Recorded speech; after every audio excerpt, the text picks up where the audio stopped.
In this video, I'm going to show you how to make a rose gold number cake topper.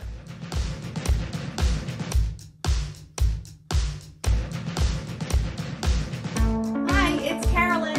I'm back with another video, and if this is your first time here, welcome to my channel, and if it's not your first time here, welcome back. I am a professional cake decorator. I started baking. I'm a professional cake decorator just outside of Philly. I've been decorating cakes since 2002. And on this channel, I share my tips and tricks and ways that I bake and decorate cakes to help you along your journey. So if you'd like to join me, hit the subscribe button and the bell notification so you can get notified whenever I release a new video. So in this video, I am showing you how I make a rose gold number cake topper. I love making numbers for the tops of cakes out of fondant. And it's a pretty simple process, and I'm going to show you how I do that. What you want to do is print out the number that you're going to use, the size that you want to use. So measure the top of your cake or the side of your cake or wherever you're going to put it. This is actually tutorials for the top of the cake. So measure the top of your cake, and I will show you how to print this out and make this topper. All right, so to start, I use Microsoft Word. I have a PC, not a Mac, so I use Microsoft Word. You can use whatever program that you have that you can print things out on. I like to Google numbers instead of just printing out a number from Microsoft. Sometimes you can find numbers that look pretty nice. So I just Google the word number and then whatever number you want to print out. So I have number and then 18, and then go to images. And now you can see so many images that come up that you can use. So I already saved this one, this gold one here, to my computer. I like how it is all together in one piece, but you can do two separate numbers if you like. I do like this one, however, it's on an angle, so that one won't work. So you're going to want a number that is straight on. So just go through the pictures that you see and pick out a number that you like. You can right click, save it to your gallery under whatever you would want to save it. I just have it saved as 18. And then go to Word or whatever document that you're going to print it out on and click the picture that you saved. Now, this is going on top of a 4-inch cake, so I don't want it to be too big. I love Microsoft Word because there's these rulers on top and down on the side. I'm just going to crop this or shrink it so it's not so large. Let's do 3 1/4 inches wide and about 4 inches tall. That looks pretty good. And print that out, whatever size you want to use it on your cake, and we will continue. And hopefully my neighbor's dogs will stop barking. A lot of times what I do before I cut the topper out, I'll get the cake that I'm going to put it on top of and just put the number on top of it and make sure that this is the right size. So that's a good size to be on top of the cake. If it was too big, I would just go back to the printer and print it a little smaller. Okay, as always, to do this, I have my cutting board. I have a paper towel that I fold and I wet it and put it in the corner. That way I can use my Xoxo knife and wipe it off as the fondant starts to stick to the blade. I have an Xoxo knife. My favorite tool, which is a Dresden tool, and oh my God, it broke. I'm so mad the stinking tip broke off. So I went on Amazon and I ordered another one. This one is actually really good, except it's really thin. So I wrapped this tubing, or it's like piping insulation. And I wrapped that around it and taped it shut so I could have something thicker to grip onto. I actually also ordered a set that had this one in it, but this one, the end is different. I'm talking way too much about a Dresden tool, but anyway, there are options for Dresden tools. My favorite one broke. They don't make it anymore, obviously. They have options on Instagram, whatever. I have marshmallow fondant here. I can link my recipe for fondant below. As always, I roll my fondant out mixed with a little bit of Tylose powder. So I put this in the microwave for about 15 seconds, 10 to 15 seconds to soften it up. Sprinkle a little bit of this on there. A little goes a long way, so probably just like 1/4 to 1/2 of a teaspoon. Knead it into the fondant and roll it out. I rolled it out, it's about 1/2 of an inch thick. Let it sit for about 20 minutes or so before you start to even use it. That way it has time to stiffen up and it's going to hold its shape as you do this process. Putting the number on top of the fondant. I always make sure that it's totally on the fondant, because I have done before where you put it on and you think it's covering the fondant and then you go to trace and you go off the fondant. So making sure that your number is laid all the way on the fondant. Good. And then what you're going to do is just take your Dresden tool or any kind of tool that has a pointy end on it and trace the outer part and then the inner holes. You want to press hard enough so it transfers onto the fondant, but not too hard that you're going to poke a hole through the paper. So I always say you have to find your happy medium.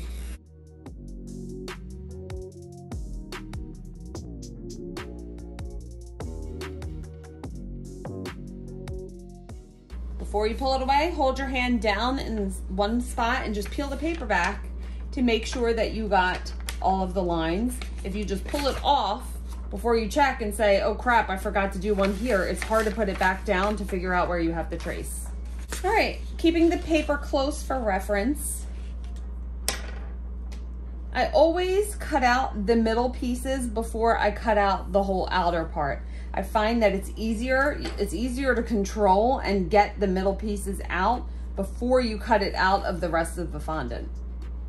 So starting with the middle pieces, what I do, I take my X-Acto knife and first I just do a shallow cut following the line that I made. So I'm just pressing it about halfway down. I do it this way because if you just stick the knife into the fondant and start cutting like this, it could drag, it could make some dirty edges that you don't want. So I just found that this way is a little easier. Wiping off the blade as the fondant starts to stick to it to clean off the blade. Now I'm gonna hold this straight up and down and use the line as a guide. Push this all the way down to the cutting board and then use the line and cut that piece of fondant out.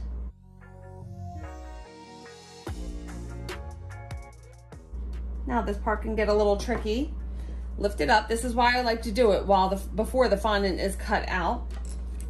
You can use a Dresden tool, you can use whatever tool you want and try to push the fondant through so it pops out the back.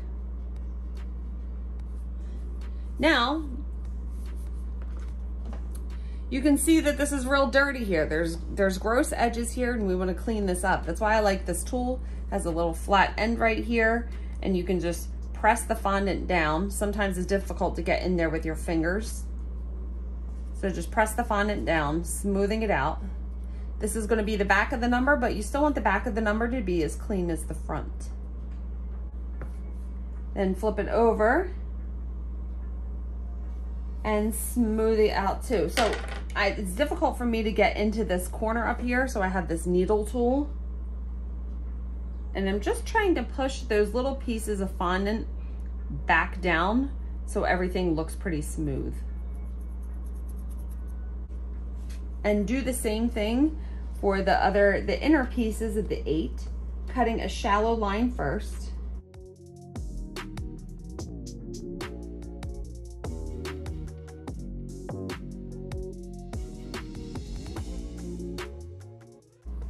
And then after I cut the shallow line, do the same thing, put the knife straight up and down and cut the pieces out.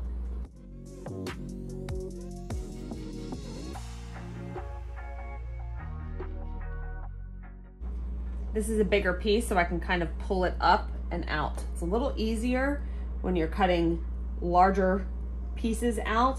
The smaller pieces can get a little tricky. Just lifting it up and pull it out. So same thing, you can see that there's some fondant sticking out. Taking whatever tools you want to use. I like the center of this handle is really smooth. So sometimes I use that just to smooth everything out.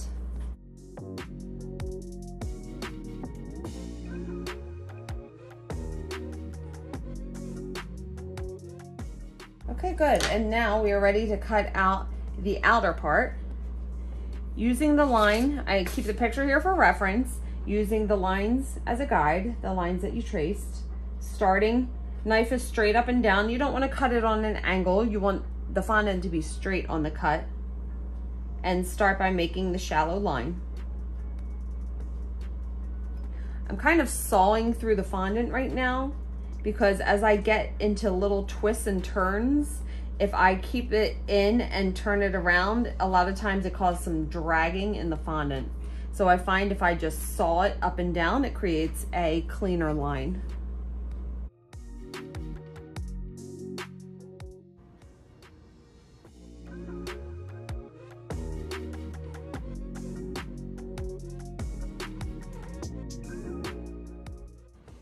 Okay, now that I did that, cut the whole thing out. Make sure you hold the knife straight up and down as you cut the whole number out. Using the line as a guide, pressing the blade all the way to the cutting board.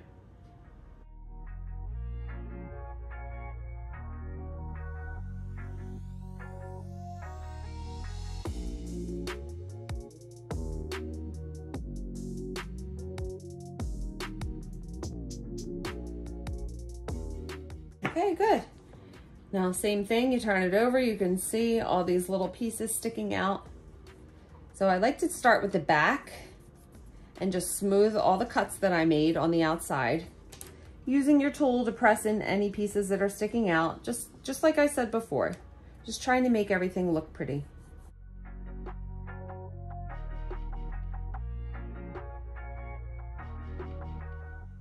Okay, and that looks pretty good. What I'm going to do now is to make sure that it keeps its shape. Just take it and put it right on top of that number that you printed out. And sometimes if it gets distorted when you're cutting it, you can just push it back to the correct shape. And I am just going to keep this on a cutting board and set it aside, leave it out to dry overnight so it can stiffen. So just let it sit out in the open air overnight. All right, now this has been drying overnight, so it's really hard. It's holding its shape really well. If you find the next day that it is still a little soft, flip it over and let it dry for another day. And then by then it should be pretty easy to handle. However, there was enough Tylose powder in there that it dried pretty firmly. Now I want to paint this rose gold. Depending on what color you're painting it is the color that I dye the fondant. So for rose gold, I do pink. If I'm painting it gold, I'll make it light yellow. If I'm painting it silver, I'll make it gray. It just makes the color show better when you put it on colored fondant rather than white fondant. I have this Rolcom Super Rose Gold. I can link this below. And I'm just going to put a little bit of that on a plate. Then I have some lemon extract here.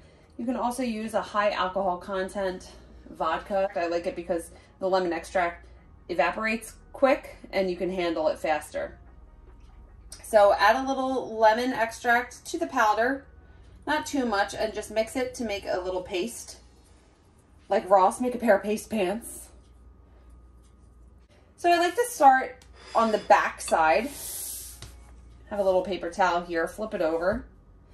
Now I'm going to paint the back, but when you paint the back, you also want to get in all the little holes and crevices that you cut. So making sure you're not putting on too much at once, a thin coating. It's better to do 2 thin coats than 1 big coat. Okay, now I have the back done, but I need to get into all the crevices.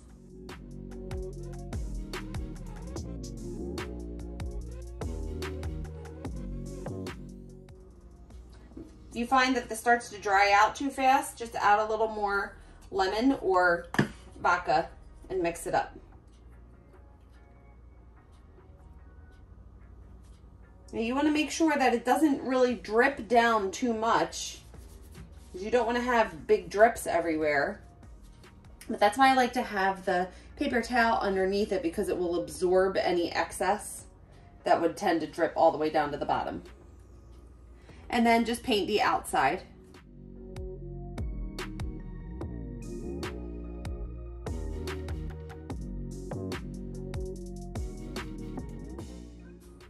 And then give that a couple minutes to dry. Flip it over and then paint the other side. And then when it's dry to the touch, flipping it over and paint the top. I need a little bit more powder. If you find that you add too much extract or vodka, just give it a couple minutes, let it evaporate, and then the color will come out more vibrant.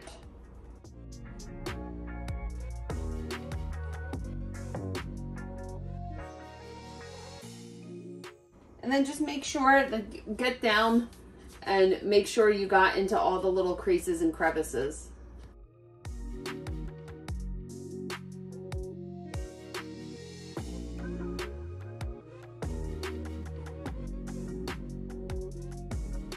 And before you put a second coating on, make sure that it's dry. That way the color will get a little deeper.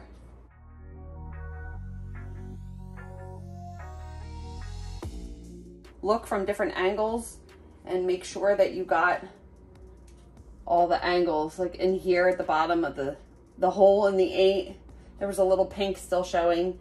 So just look at it from different angles and make sure you have all of the color covered with the powder mixture. Good, and I tried to just make sure that you can't really see any brush strokes. So when you have enough layers of the color on there, you can't see the brush strokes or the color anymore. And now I just want to put the skewers in the bottom. So I have these bamboo skewers, they're about 6 inches long. And what I like to do is wet half of them. And I'm going to stick this in the number. Now, the one, it's very easy to stick the stick in because it's just straight up and down. So what I like to do is go right in the middle of the number. And then you can't just push it in, it's a little difficult. So I'm going to twist it with my hand as I'm pushing it up into the number. I'm gonna bring this off the edge here. So twist and push, twist and push. And then to make sure that it's not popping out the bottom end, flip it over, twist and push, twist and push. So you just want to make sure that you're trying to hold this perfectly straight so it doesn't end up popping out the top or the bottom of the number. So I'm just going to use a toothpick to secure the other side. I still wet the top half of the toothpick that's going to go in. Now you can see that the 8, you can't just stick this straight up there because the toothpick is going to stick out. So what I like to do, let's make it a little confusing, but if I just put this on the cake with one skewer in it, it could twist and turn, and I don't want it to do that. So you can either put a little bit of icing or something underneath the 8 to secure it. I like a little more security. So what I want to do, I just want to stick this on a little bit of an angle so it can go into the 8 this way. And so now I'm not doing this straight up and down. If I do it straight up and down right here, you're going to be able to see the toothpick stick out the bottom of the 8. So I want it to go in on the very bottom, so you're not going to be able to see the toothpick, but you have to see that it has to go in on an angle. So just find the angle that you need to put it in, and then go in the middle of the 8 and start to twist and push, twist and push. Making sure that it's not popping through, that it's still going through evenly. And this will give it a little extra security. I will show you how I put this in the cake so you can see that this is not going to be, this isn't going to stick out. You're not going to be able to see that. All right, and now I'm ready to put this on top of the cake. This is fresh out the refrigerator. I have a little bit of piping gel and a paintbrush. Just get a little bit on the paintbrush, and I like to put it on the very bottom of the number. It just helps to secure it and keep it in place, just around where the toothpick and skewer are inserted.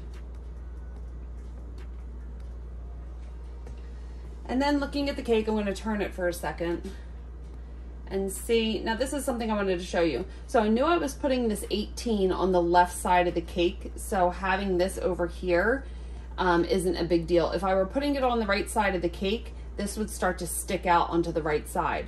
So if I had to put it on the right side of the cake, I would have angled the toothpick this way so it would have sat in the center. It's just, you just have to pay attention, know where you're placing it, know what's going to be okay. Also, if you find that this is too long, I have snips. I don't know if scissors would work, but you can always cut the tip off so it won't stick out as much.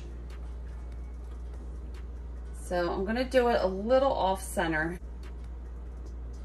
And you can see as I push it in, the number is going to cover where the toothpick was inserted in the icing. And there's your rose gold 18 cake topper. So here you go. Here's your pretty cool looking rose gold number cake topper for your cake. Gonna set this down. Those Rolcom powders come in a bunch of different colors. I've only ever used gold, silver, and rose gold. However, I'm sure they come in a bunch of other colors. I can link everything below so you can easily find it. The most important part of making these toppers is mixing some Tylose powder in with your fondant, because you want these to dry really hard. You don't want them to droop over. So the Tylose powder is really going to help it hold its shape. And yeah, I can't think of anything else. So I think that's it for now. If you have any questions, leave them below. I will get back to you as soon as I can. And please like this video if you liked it. It really helps out my channel. Hit the subscribe button if you haven't already and you want to see more videos like this. And you can follow me on social media. I am on Facebook and Instagram, and I have my website. I will link everything below. Thank you so much for watching the video. I appreciate each and every one of you. And I will see you on the next one. Bye.